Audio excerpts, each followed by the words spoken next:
Welcome to Upper Valley Access. Your monthly video magazine. This was a pretty big month. It was. It's flying by. Way too fast. Yeah. One of the highlights include... It's a early candidate meet and greet at Lyman Point Park, so you can meet some of the candidates and get a feel for what they're all about.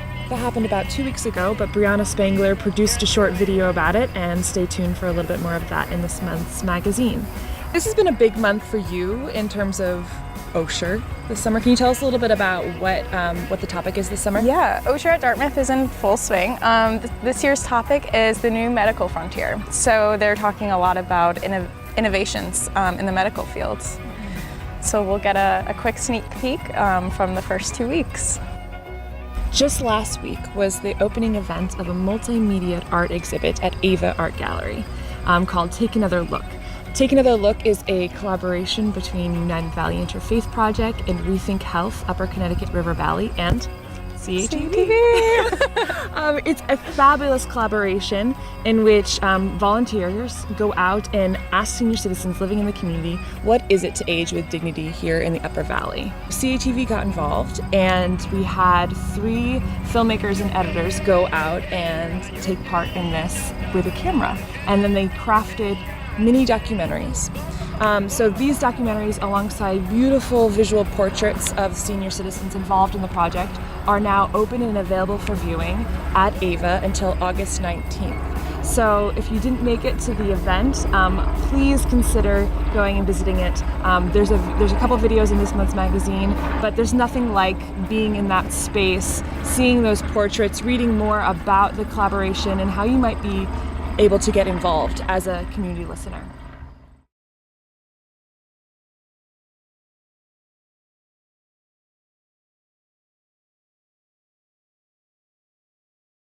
What would you describe what it feels like or means to you to age?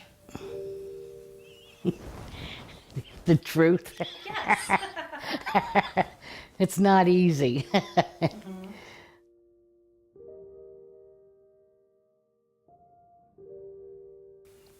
I've slowed down a lot. I don't go water skiing anymore. That's kind of gone passe anyway, to use the boards, but in the summer I try to go swimming as much as I can. And I don't go downhill skiing anymore. I'm sorry? I don't go downhill skiing anymore, Right. but I do cross country. Uh-huh. So I guess I haven't changed too much. So I do have some arthritis. This prevents me from doing the big, huge performances that I had done as a young person, young man. Painful? They are not painful, and I'm very happy about that, because indeed I thought they were going to become painful. So I think that's what the Tylenol is for. That and they are not pain, but you can see how the bones are doing better. It simply prevents me from playing flashy music. I now just play sad, beautiful music. It's funny, I was talking to my niece the other day and she said, I just think about how we used to go and do things we could shop together, and now I just can't do. I get so tired out in doing that.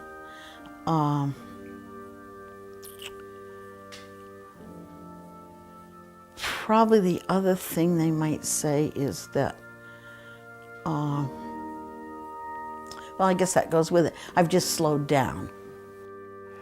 I can say that what slowed me down, especially was when I retired.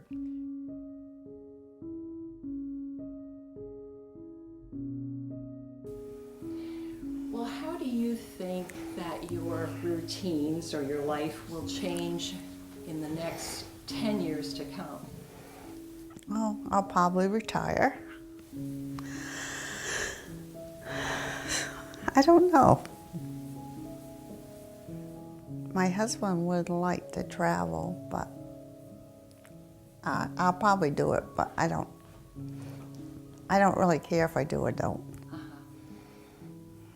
years? Oh, I think I'll be slowing down more.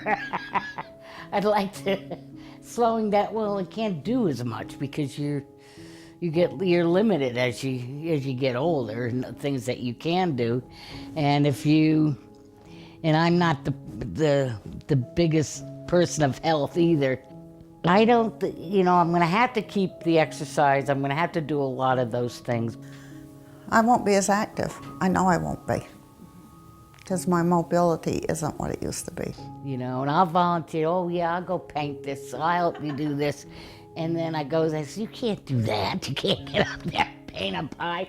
You have to use it. You're limited. You have to figure a way to do it just for the left time. From someone as, you're a very can-do spirit. Right. So that's probably takes some adjusting.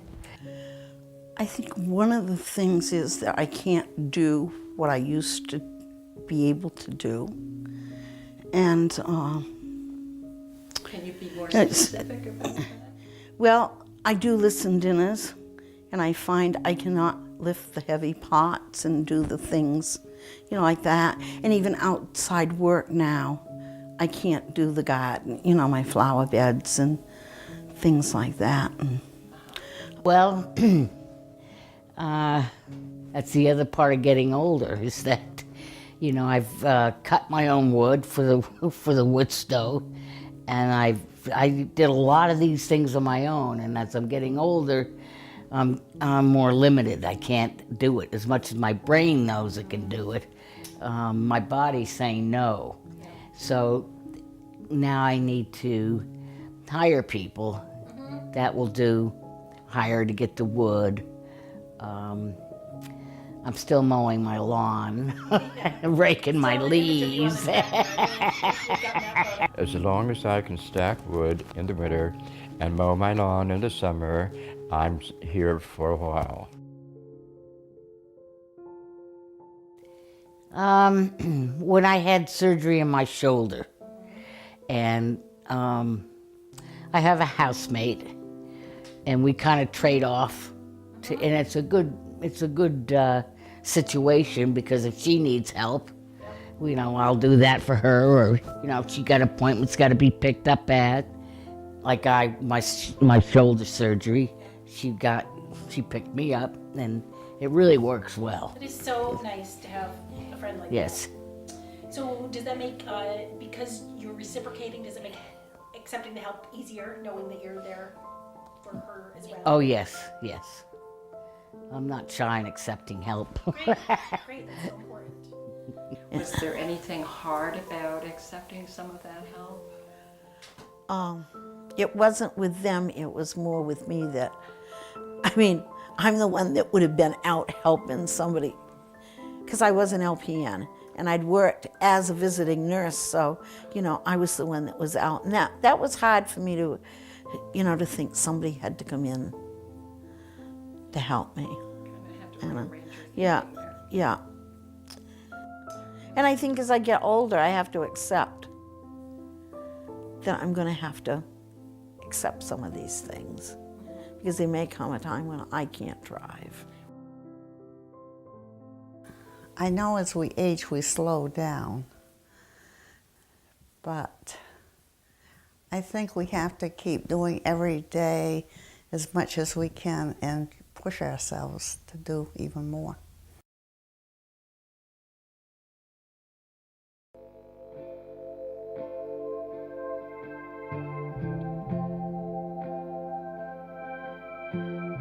So today is a voter registration and early voting event. It was mainly for kind of my friends, younger people who have either never voted before, aren't even registered to vote, or definitely don't vote in primaries. So the idea was to have people come, register. There were some of my friends that had registered at previous events who needed to fix some things with the town clerk, so they were able to do that and able to vote today. I think we had about 13 people vote today, which is great. We had some candidates here, mainly candidates that I've endorsed and that I'm supporting. I'm Nick Clark, and I'm running for state representative in the towns of Norwich, Thetford, Stratford, and Sharon. I'm Dick McCormick. I'm Windsor County State Senator, Have been with a 4-year absence. I've been in the Senate since 1989. I'm Noah Detzer. I live in Hartford, and I'm currently running for chair of the Hartford Town Democrats. My name is Connor Kennedy. I'm running for Windsor County State Senate. I'm from Heartland, Vermont. My name is Ashley ANDREAS, and I am running for Vermont House of Representatives in Windsor 4-2. I live in Wilder, Vermont. I came here to Lyman Park today because we're less than 3 weeks away from the August 9th primary, Tuesday. And it's a new date this year, and I think it's really important to make sure people know that they can vote early. It's easier than ever to register to vote. And it's a simple process. It doesn't take any longer than 5 minutes, and it's a great way to be involved and really voice your opinion on issues that are facing us locally and also nationally as we move forward. So it's great to be involved, and it's great to be here to let people know and assist people through the process.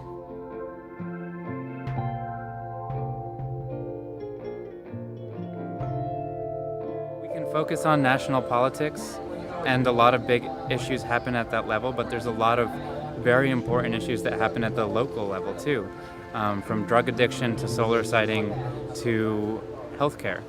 And if we only show up for national politics and not for local politics, then we're missing a huge part of the equation. I've often said the analogy, if this were a war, I'm part of an army. I'm not a general, I'm not even a major. I am a lieutenant. And I've got orders to take a certain particular hill. And it's within my power to do that. And that's what I focus on. That's what I concentrate on. And that is to say, every 2 years, I've got to get myself elected to the state senate with the support of my neighbors and friends. And then I can get in there and I can address the issues that I'm concerned about and that the people who voted for me are concerned about. Lobbyists will make it to the State House every day. Sure thing. Citizens do not make it to the State House. And maybe that's because they're working, or they're going to school, or they're taking care of their families. When that's the case, you have to make sure that you are going and voting for somebody who will bring the State House to you and keep you engaged and let you know what's going on and ask for your opinion.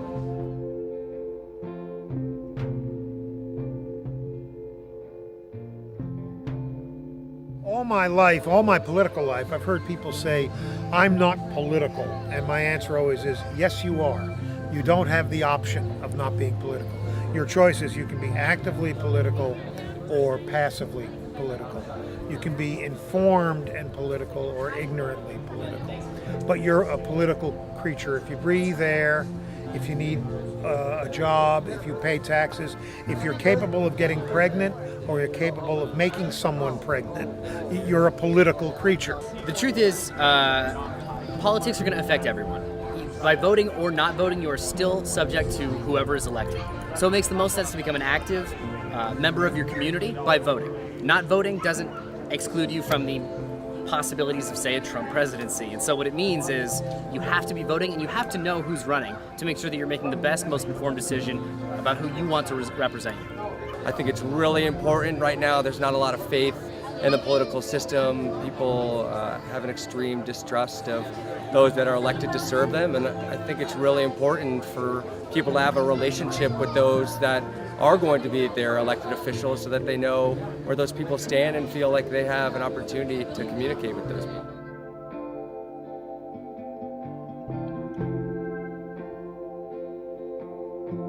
Young people are inheriting an environment that is breaking. We're inheriting an economy that is breaking. There are elements of our political system that are breaking, and we're the ones with the most at stake. We have the longest to live with the decisions made today, and if we don't show up and start contributing our ideas, then the solutions we get are only going to be half solutions, because they're only going to have half of the people contributing to the narrative. Young people in politics, both at the national and local level, they have to get involved. It's their future.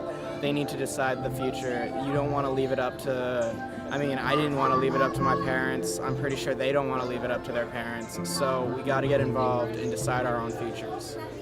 It's important because a lot of people are upset about how things are for them in day-to-day life, whether it be their taxes or the roadways or availability of transportation. There are all kinds of issues that upset us on a daily basis, and we don't always connect that to politics and who our politicians are.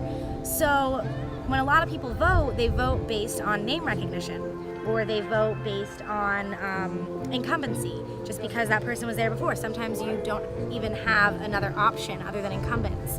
And I think that it's so important to know what your representatives stand for, because if you're not paying attention to who you're electing, then you can't really be upset that the issues that you care about aren't being addressed the way that you'd like them to be. Knowledge is really power in politics.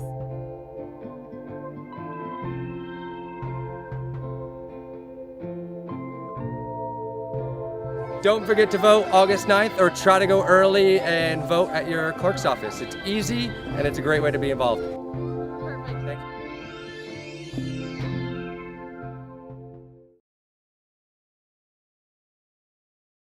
Thank you.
Well, the 1960s and the 1970s, and then a little bit into the 1980s, brought remarkable advances scientifically in being able to study this blueprint information, this DNA. We learned how to manipulate DNA, how to isolate it, how to clone it, how to propagate it in the laboratory, and eventually how to read it. And it turns out that DNA is incredibly complicated, except by composition, it's incredibly simple. It really only consists of 4 different chemicals, and the easier way to think about the chemicals is just by their first letter, G, A, T, and C. And it's the order of the chemicals across these stretches of millions and millions and millions of letters that encode all the information necessary for life. And as we learned how to read the DNA and be able to determine the order of the G's, A's, T's, and C's within DNA, we begin to recognize that, wow, we may be able to go through and read out and understand our fundamental blueprint. And part of the reason we got quite motivated about this in the 1980s and the 1990s in particular was that it's a finite problem. The human blueprint consists of 3 billion of these bases or letters. 3 billion G's, A's, T's, and C's. And the precise order is all the information necessary for creating and operating a human body.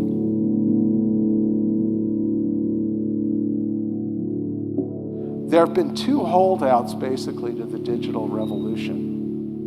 One is higher education, and the second has been healthcare. And they're both rapidly undergoing this change in the digital revolution, which I'll talk about a little bit about what we're doing. So let's frame the problem. What I want to do is frame the problem for you. I'm going to then talk about the 10 absolutes in healthcare. They're kind of like the 10 gravitational forces in the universe that won't change. And then I'm going to give you 3 triads of solutions to what we're doing. And hopefully this will make some sense to you. But this is probably a slide that's known to most of you in this room. People talk about it all the time. Now we're up to about almost 18% of GDP on healthcare. And if you look at the rest of the, at least developed nations, we're probably almost 2x where most of them are. And you'd say, okay, well, our healthcare is better. And then if you slice it a different way and say, what about per person? What do we look at per person? the United States, we're spending almost $9,400 per person every year on healthcare. But somehow, there's a disconnect there. And if you look at France, it's about $4,300 a year, and their health outcomes are better, and the food is also better. Thank you for joining us for another episode of Upper Valley Access, your monthly video magazine. If you have ideas for a story that you would like for us to cover, please get in touch with us. We are located 85 North Main Street, White River Junction, in the Tip Top Media Building.